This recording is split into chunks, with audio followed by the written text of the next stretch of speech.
बेटी की विदाई। कहानी एक ऐसी बेटी की विदाई की है जिसके मायके से जाने का मकसद कुछ और ही था। क्या है माँ, कितनी सिंपल शादी की है मेरी। मैंने क्या क्या नहीं सोचा था। अरे बेटा, कैसे तेरी शादी धूमधाम से करती। तुझे कहा तो था कि 1 साल रुक जा, थोड़ा पैसे का इंतजाम हो जाता तो अच्छे से कर देती शादी। अभी अभी तो तेरे पिता का देहांत हुआ है।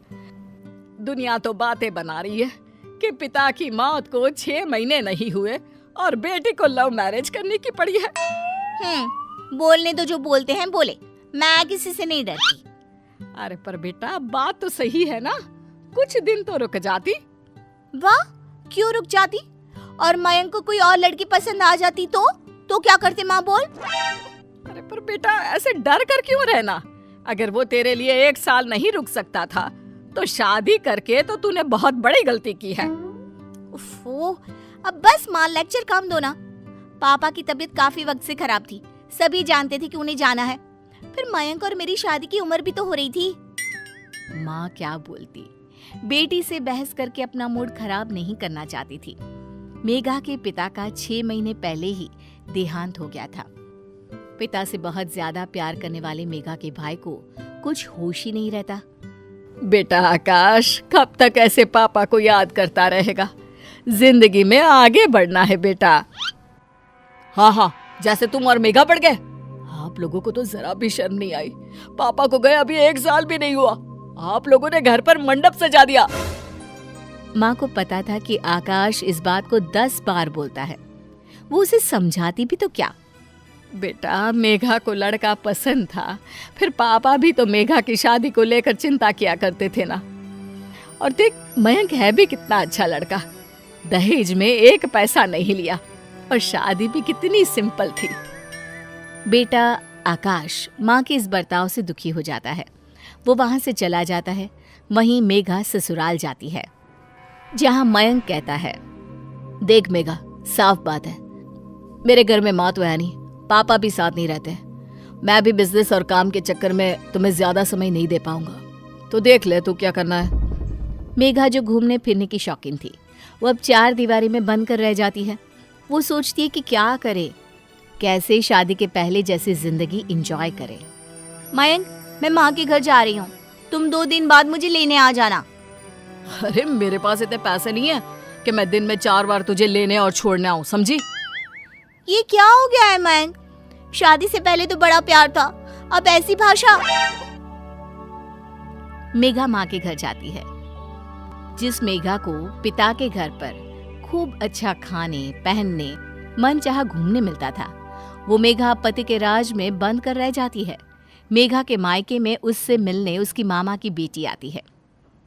हाय मेघा, ये क्या पहना है? कोई डिजाइनर साड़ी नहीं ली? हाँ, वो क्या है ना, घर पर ही हूँ तो ये सिंपल सी। ये वही मेघा है जो सोने के लिए भी महंगे महंगे पजामे पहना करती थी। क्या हो गया मेघा, पति के पास पैसे की कमी है क्या? अब क्या था, मेघा को खुद पर गुस्सा आने लगता है। तभी मामी बोल पड़ती है, मेघा, वैसे बड़े शहर की लड़की थी तू, क्या जरूरत आन पड़ी ऐसे छोटे से शहर में शादी कर ली? वहाँ ना अच्छा पहनावा है ना अच्छा खान पान। हाँ, वो क्या है ना, मयंक का बिजनेस वही है तो इसलिए। हाँ, वो तो ठीक है, लेकिन कहीं घूम तो आया कर। अब मेघा क्या कहती कि मयंक के पास पैसे नहीं है, कहाँ तो इतना घूमने फिरने की शौकीन मेघा। अब क्या करे सबके जाने के बाद। माँ, मुझसे बहुत बड़ी गलती हो गई मयंक से शादी करके। मैंने तो पापा का जाना भी नहीं देखा। मयंक जो पैसा दिखाया करता था वो पैसा उसके पास है ही नहीं। ऊपर से छोटा शहर, शुरू होते ही खत्म हो जाता है। ना कोई मॉडर्न कपड़ा पहनो, ना कहीं घूमने जाओ। माँ, मेरी जिंदगी तो किसी बूढ़ी औरत जैसी हो गई है। देख बहन, अब यहाँ तो कुछ है नहीं। पापा के जाने के बाद तुरंत तेरी शादी के कारण सब लोग हमसे नाराज हैं। अरे तो मैं कौन सा कोई बहुत खुश हूँ? मैं भी तो जैसे तैसे लाइफ काट रही हूँ। अरे तो की क्यों शादी? कोई तेरी उम्र भी इतनी नहीं हो रही थी, तब तो लव मैरिज के चक्कर में तूने शादी कर ली। और अब रो रही है कि शहर छोटा है, मयंक के पास वो पैसा नहीं है जो वो दिखाया करता था। क्यों? अब वो तेरा पति है, वो जिस हाल में रखे रह, समझी? जो बात माँ को समझानी चाहिए थी वो भाई समझा रहा था, लेकिन लालची मेघा को अब मायके में रहना ज्यादा अच्छा लगने लगा। कारण आराम और महंगी शौक। बेटा, मयंक का फोन आया था। वो बोल रहा था कि खाना नहीं खा पा रहा है ढंग से, तो मेघा को भेज दे। भगा रही हो?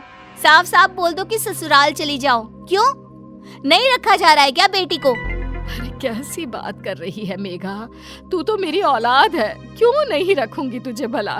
तेरा ही तो घर है ये। लेकिन वाह, जब मेरा घर है तो रहने देना।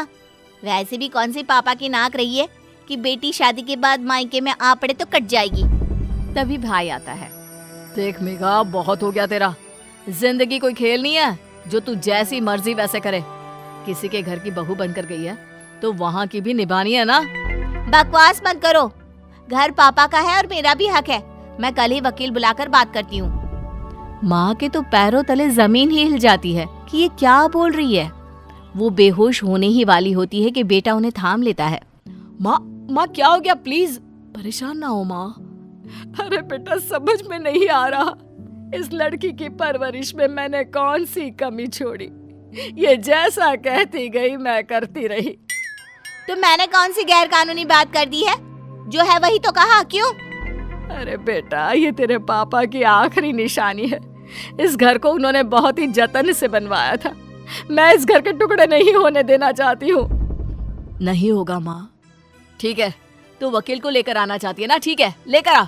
लेकिन एक बात ध्यान रखना, पापा पर लाखों का कर्जा था जो मैं चुका रहा हूँ, उसका आधा कर्जा तू चुकाएगी। तभी वहां मयंक आ जाता है।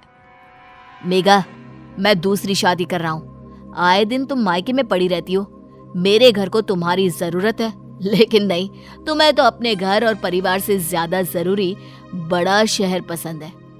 वैसे तुमको ना ये बात शादी से पहले सोचनी चाहिए थी, लेकिन कोई ना। मेघा को समझ में नहीं आता कि ये क्या हो गया। कहाँ तो उसने एक ऐश की जिंदगी सोची थी, लेकिन हाय रे, ये क्या हो गया। नहीं प्लीज, आप लोग ऐसी बात ना करो। मैं कहाँ से पापा का कर्जा भरूंगी? मयंक, तुम दूसरी शादी क्यों कर रहे हो? मैं घर चलती हूँ, मुझे माफ कर दो। माँ, मेरी विदाई कर दो।